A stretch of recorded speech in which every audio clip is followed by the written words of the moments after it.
de hoy vamos a terminar de estudiar el primer libro del Nuevo Testamento, el Evangelio de Jesucristo según Mateo, estudiando o leyendo los versos 27 y 28. Dice así, Mateo capítulo 27. Al amanecer, todos los sacerdotes principales y los líderes del país hicieron juntos un plan para matar a Jesús. Lo ataron, lo sacaron del palacio de Caifás y lo entregaron a Poncio Pilato, el gobernador romano. Cuando Judas supo que había condenado a muerte a Jesús, se sintió muy mal por haberlo traicionado. Entonces fue a donde estaban los sacerdotes principales y los líderes del país, les devolvió las 30 monedas de plata y les dijo: he pecado contra Dios, porque entregué a Jesús y él es inocente. Ellos le contestaron: ¿y eso qué nos importa? Es problema tuyo. Entonces Judas tiró las monedas en el templo y fue y se ahorcó. Los sacerdotes principales recogieron las monedas y dijeron, estas monedas son el precio de la vida de un hombre y la ley no nos permite que pongamos en la caja de las ofrendas. Entonces decidieron comprar con ese dinero el terreno conocido como el campo del alfarero para enterrar ahí a los extranjeros. Por eso aquel terreno se conoce con el nombre de campo de sangre. Así se cumplió lo que había dicho el profeta Jeremías. La gente de Israel puso el precio que se pagó por la vida de aquel hombre, 30 monedas de plata, y ellos tomaron las monedas y compraron el campo del alfarero, como Dios me lo había ordenado.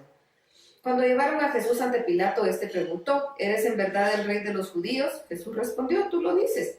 Los sacerdotes principales y los líderes del país acusaban a Jesús delante de Pilato, pero Jesús no respondía nada, y Pilato le preguntó: ¿no oyes todo lo que dicen contra ti? Y como Jesús no respondió nada, el gobernador se quedó muy asombrado. Durante la fiesta de la Pascua, el gobernador tenía la costumbre de poner en libertad a uno de los presos, el que quisiera el pueblo.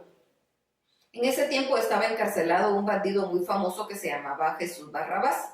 Pilato le preguntó a la gente que estaba ahí: ¿a quién quieren ustedes que ponga en libertad? ¿A Jesús Barrabás o a Jesús, al que llaman el Mesías? Pilato preguntó esto porque sabía que por envidia los sacerdotes principales y los líderes acusaban a Jesús. Mientras Pilato estaba juzgando el caso, su esposa le mandó este mensaje: no te metas con este hombre porque es inocente. Por causa de él anoche tuve un sueño horrible. Mientras tanto, los sacerdotes principales y los líderes convencieron a los que estaban ahí para que pidieran la libertad de Barrabás y la muerte de Jesús. El gobernador volvió a preguntarle al pueblo: ¿a cuál de los dos quieren que ponga en libertad? Y todos respondieron: a Barrabás. Entonces Pilato les dijo: ¿y qué quieren que haga con Jesús, a quien llaman el Mesías? Que muera en la cruz, respondieron a coro. El gobernador les preguntó: díganme, ¿qué mal ha hecho este hombre? Pero la multitud gritó con más fuerza: que muera en una cruz. Pilato vio que ya no le hacían caso y que aquello podía terminar en un alboroto muy peligroso. Entonces mandó que le llevaran agua, se lavó las manos delante de la gente y dijo: yo no soy culpable de la muerte de este hombre, los culpables son ustedes. Y la gente contestó: nosotros y nuestros hijos seremos responsables por la muerte de este hombre. Entonces Pilato puso en libertad a Barrabás. Luego ordenó que golpearan a Jesús en la espalda con un látigo y después lo clavaran en una cruz. Los soldados de Pilato llevaron a Jesús al patio del cuartel y llamaron al resto de la tropa. Ahí desvistieron a Jesús y le pusieron un manto rojo, le colocaron en la cabeza una corona hecha con ramas de espinos y le pusieron una vara en la mano derecha. Luego se arrodillaron ante él y en son de burla decía: viva el rey de los judíos.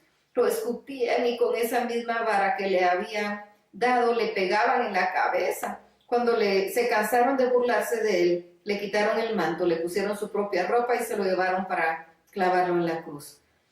Los soldados salieron con Jesús. En el camino encontraron a un hombre llamado Simón, que era de un pueblo de Cirene, y obligaron a ese hombre a cargar la cruz de Jesús.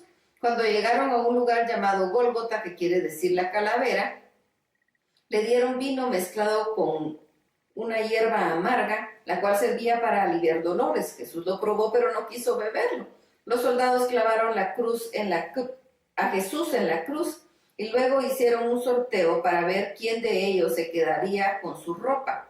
También colocaron un letrero por encima de la cabeza de Jesús para explicar por qué lo habían clavado en la cruz. El letrero decía: este es Jesús, el rey de los judíos.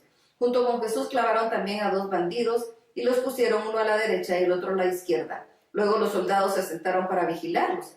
La gente que pasaba por ahí insultaba a Jesús y se burlaba de él, haciéndole muecas y diciéndole: tú dijiste que podías destruir el templo y construirlo de nuevo en 3 días. Si tienes tanto poder, sálvate a ti mismo. Si eres hijo de Dios, baja de la cruz.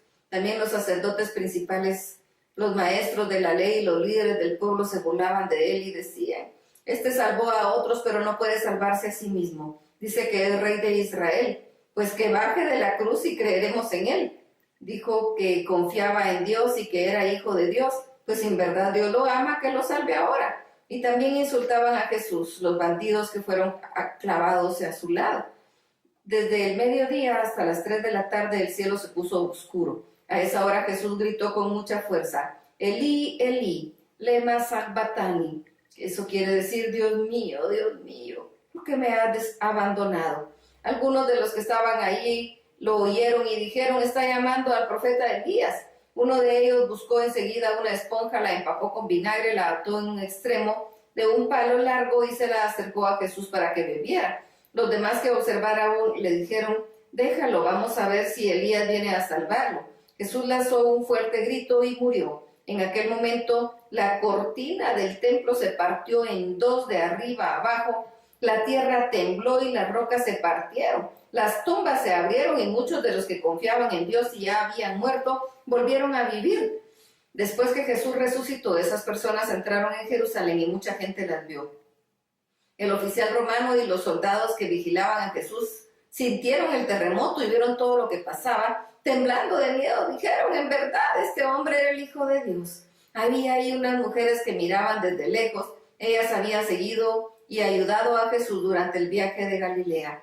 Estas mujeres estaban María Magdalena, María, madre de Santiago y de José, y la esposa de Zebedeo. Al anochecer, un hombre rico llamado José se acercó al lugar. Era del pueblo de Arimatea y se había hecho seguidor de Jesús.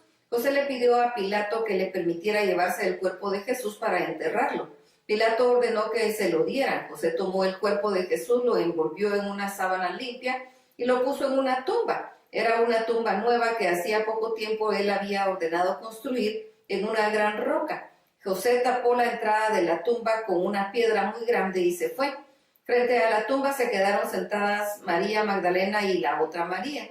El día siguiente era sábado y el día de descanso de los judíos. Los sacerdotes principales y los fariseos fueron a ver a Pilato y le dijeron: Señor, nos acordamos de que cuando ese mentiroso de Jesús aún vivía, dijo: 3 días después de que me maten, resucitaré. Ahora sus discípulos pueden robar el cuerpo y empezar a decir a la gente que Jesús resucitó. Ese engaño sería peor aún cuando él dijo que él era el Mesías. Para que no pase esto, ordene usted que unos guardias vigilen cuidadosamente la tumba hasta después del 3er día. Pilato les dijo: ustedes tienen soldados a su servicio, vayan y protejan la tumba lo mejor que puedan. Entonces ellos fueron a la tumba y ataron la piedra que tapaba la entrada para que no se moviera, y también dejaron ahí a los soldados para que la vigilaran. Mateo capítulo 28. El domingo al amanecer, cuando ya había pasado el tiempo de descanso obligatorio, María Magdalena y la otra María fueron a ver a la tumba de Jesús. De pronto hubo un gran temblor. Un ángel de Dios bajó del cielo, movió la piedra que cerraba la tumba y se sentó sobre ella.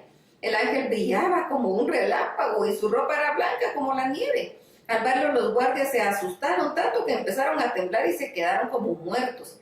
El ángel les dijo a las mujeres: no se asusten, yo sé que están buscando a Jesús, el que murió en la cruz. No está aquí, ha resucitado tal y como lo había dicho. Vengan a ver el lugar donde había puesto su cuerpo, y ahora vayan de inmediato a contarles a sus discípulos que él ya ha resucitado y que va a Galilea para llegar antes que ellos. Ahí podrán verlo. Este es el mensaje que les doy.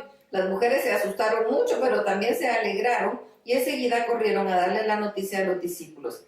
En eso Jesús les salió al encuentro y las saludó. Ellas se acercaron a él, le abrazaron los pies y lo adoraron. Entonces Jesús les dijo: no tengan miedo, corran a avisarles a mis discípulos para que vayan a Galilea, ahí me verán. Las mujeres fueron a buscar a los discípulos. Mientras tanto, algunos de los soldados que cuidaban la tumba regresaron a la ciudad. Ahí les contaron a los sacerdotes principales todo lo que había pasado. Entonces los sacerdotes y los líderes del país decidieron pagarles mucho dinero a los soldados para que no dijeran lo que había en verdad sucedido. Y les dijeron: vayan y digan a la gente que los discípulos de Jesús vinieron por la noche cuando ustedes estaban dormidos y que se robaron el cuerpo de Jesús. Si el gobernador llega a saber esto, nosotros hablaremos con él y a ustedes no les culpará de nada. Los soldados aceptaron el dinero y le contaron a la gente lo que los sacerdotes principales les habían dicho. Esta misma mentira es la que sigue contando entre los judíos hasta el momento de escribir esta historia. Los 11 discípulos se fueron a Galilea, al cerro que Jesús había indicado. Cuando se encontraron con él, lo adoraron, aunque algunos de ellos todavía dudaban de que realmente fuera Jesús. Pero él se acercó y les dijo: Dios me ha dado todo el poder para gobernar en este universo. Ustedes vayan y hagan más discípulos míos en todos los países de la tierra. Bautícenlos en el nombre del Padre, del Hijo y del Espíritu Santo. Enséñenles a obedecer todo lo que yo les he enseñado. Yo estaré siempre con ustedes hasta el fin del mundo. Amén. Terminamos la lectura del libro de Mateo. Dios los bendiga.